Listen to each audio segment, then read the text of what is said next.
Hey guys, how's it going? I'm gonna do a show here to show you what happens when you go out and buy a new Camaro. Well, new to me, then promptly run it into a tree.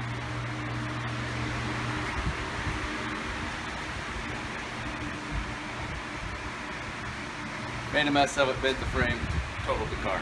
So, 2 days later, drove up into Houston, bought a shell to switch everything out of this car that's good into that car, get it back together.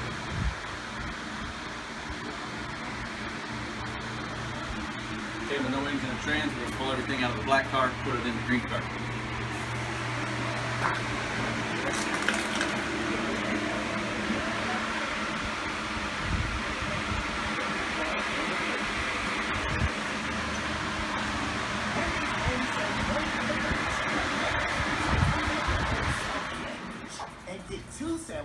Green car came with full interior. We gutted it out, got most of it setting around. We're gonna grab whatever we can out of the two, make one car.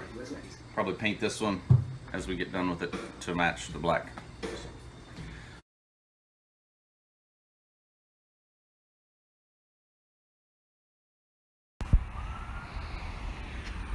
I mean, yeah.